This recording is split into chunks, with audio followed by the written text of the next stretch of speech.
ये कहानी गोकुल नाम के एक गांव की है, जहां 10 साल का बच्चा रह रहा है, जिसका नाम कृष्णा है, जो पढ़ने में इतना अच्छा नहीं होता। वो सब लोगों से अलग होता है, एकदम भोला भाला। उसके पिता उसके साथ नहीं है, लेकिन वो अपने पिता को बहुत याद करता है। रात का वक्त होता है, कृष्णा की मम्मी काजल खाना बना रही है। तब कृष्णा वहाँ आता है। माँ, मैं कल स्कूल नहीं जाऊंगा। क्यों बेटा? कल फादर्स डे है। सबके पापा आएंगे, बस मेरे पापा नहीं आएंगे। मैं किसी भी हाल में कल स्कूल नहीं जाऊंगा। ऐसा नहीं बोलते बेटा। अगर तुम स्कूल नहीं जाओगे तो तुम्हारी पढ़ाई का नुकसान हो जाएगा ना। अगर तुम कल स्कूल जाओगे तो मैं तुमको आइसक्रीम खिलाने ले जाऊंगी। सच में? आप मुझे आइसक्रीम खिलाने लेके जाओगे? हाँ, सच में। फिर मैं कल स्कूल जरूर जाऊंगा। अगले दिन फादर्स डे होता है और स्कूल में सभी बच्चों के फादर्स आए हुए होते हैं, लेकिन कृष्णा के साथ उसके फादर नहीं होते। इस वजह से कृष्णा एक जगह मायूस खड़ा होता है। तभी गोपाल नाम का लड़का उसके पास आता है। ये कृष्णा, इतना उदास क्यों खड़ा है? लगता है बेचारे को मम्मी की याद आ रही है। हाँ, तुझे घर छोड़ दूं।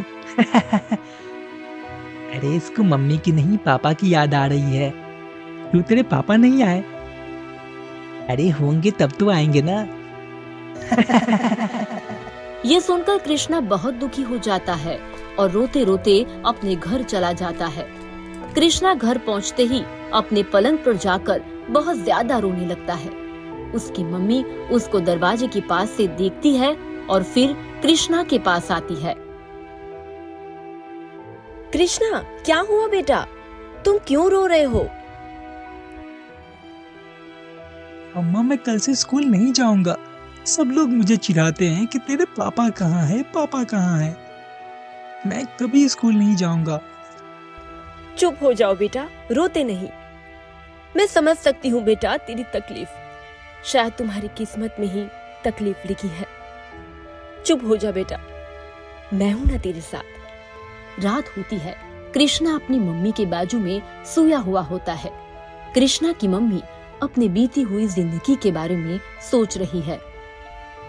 कृष्णा के पापा मोहन कहीं जा रहे होते हैं। उनके साथ में एक सूटकेस होता है। काजल, मैं शहर जा रहा हूँ। शायद मुझे वहाँ कोई काम मिल जाए। 2 वक्त की रोटी के लिए कुछ तो करना पड़ेगा ना। हाँ, वो तो है। तुम्हारी और कृष्णा की मुझे बहुत याद आएगी। मुझे भी आपकी बहुत याद आएगी। मैं तुम दोनों को छोड़कर कभी नहीं जाना चाहता, पर क्या करूं, मजबूरी है। जाना तो पड़ेगा ना। हाँ ठीक है, मैं चलता हूँ। ठीक है, पर जल्दी आ जाना। हाँ, जरूर। मोहन चले गए और मैं वहीं मायूस खड़े रह गई। दिन हफ्तों में बदल गए, हफ्ते महीनों में और महीने सालों में, लेकिन मोहन लौट के कभी नहीं आए। मैं इंतजार करके थक गई। क्या पता वो जिंदा भी है या नहीं। अगर होते तो अब तक आ चुके होते। सुबह होती है। कृष्णा अपने कमरे में उदास बैठा रहता है। काजल से ये देखा नहीं जाता। काजल दूसरे रूम में जाती है और वहां जाकर वो एक लेटर लिखती है।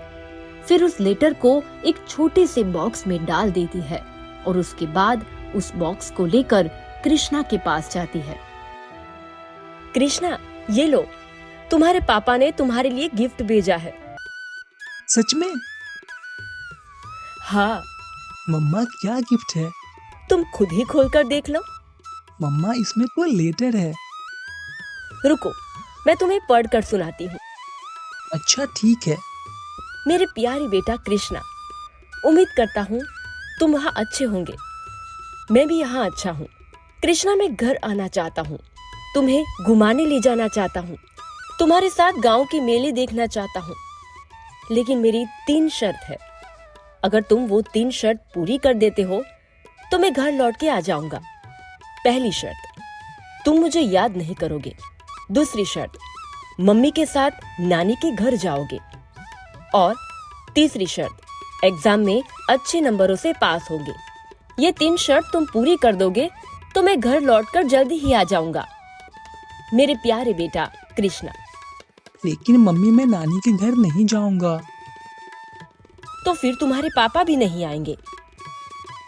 ठीक है मम्मी, मैं नानी के घर भी चलूंगा। शाबाश। 2 और शर्त भी है, उसका क्या? हाँ, मैं पापा को याद भी नहीं करूंगा और अच्छे नंबर से पास भी हो जाऊंगा। Good boy. मोहन, काश तुम होते तो मुझे आज मेरे बेटे से ऐसे झूठ नहीं बोलना पड़ता। और आखिर कब तक मैं इस नादान को झूठी तसल्ली देती रहूंगी। उसके बाद कृष्णा लेटर में लिखी वो 3 शर्तों को पूरा करने की कोशिश करता है। वो मोहन को याद भी नहीं करता और एग्जाम में अच्छे नंबर से पास हो जाता है। और उसके बाद कृष्णा अपने मम्मी के साथ अपने नानी के घर भी चला जाता है। फिर वो लोग कुछ दिनों के बाद नानी के घर से लौट कर आते हैं। रात का वक्त होता है। कृष्णा अपनी मम्मी के बाजू में लेटा हुआ होता है। मम्मी, हाँ बेटा। मैंने तो पापा की दी हुई तीनों शर्तों को पूरा कर लिया, लेकिन पापा कब आएंगे? जल्दी ही आएंगे बेटा। सुबह होती है। कृष्णा और काजल आराम से सो रहे हैं। तभी कोई दरवाजा खटखटाता है। फिर काजल दरवाजा खोलती है तो देखती है सामने मोहन खड़ा हुआ होता है। काजल ये देखकर बहुत हैरान रह जाती है। उसे यकीन नहीं होता कि मोहन उसके सामने खड़ा है। आप? हाँ काजल, मैं। मोहन को देखकर काजल बहुत ज्यादा खुश हो जाती है। आइए आइए, अंदर आइए। काजल के इतना कहते ही मोहन अंदर जाता है। और बताओ कैसी हो? ठीक हूँ। आप कहाँ थे इतने सालों से? मैंने आपका कितना इंतजार किया। ऐसा कोई दिन नहीं गुजरा था जब मैंने आपका इंतजार ना किया हो। मैं बहुत तकलीफों में पड़ गया था काजल। कैसी तकलीफ? मैं जब यहाँ से शहर गया तो मुझे एक बंगले में काम मिल गया। मैं वहाँ काम करता था। एक दिन मेरे मालिक ने किसी का खून कर दिया और उसका इल्जाम मुझ पे आ गया। मुझे उम्र कैद की सजा हो गई। वो तो भगवान की कृपा थी कि मुझे जेल में एक वकील बाबू अमीर शेख मिले, जिन्होंने मेरे केस को लड़ा और मुझे बाहर निकाला। अगर अमीर बाबू नहीं होते तो मुझे सारी जिंदगी जेल में ही रहना पड़ता। ये मुकदमा लड़ते लड़ते उन दोनों को 5 साल लग गए। मुझे भी तुम्हारी और कृष्णा की बहुत याद आ रही थी। हर दिन हर पल में उसे बहुत मिस कर रहा था। काजल और मोहन एक दूसरे को देखकर बहुत भावुक हो जाते हैं। हमारा बेटा कृष्णा कहाँ है? इतने में कृष्णा वहाँ आता है और मोहन को देखकर बहुत खुश हो जाता है। पापा आ गए, पापा आ गए। हाँ बेटा, मैं आ गया। पता है मैंने आपको कितना मिस किया। पापा, आज मैं बहुत खुश हूँ। और मैं भी।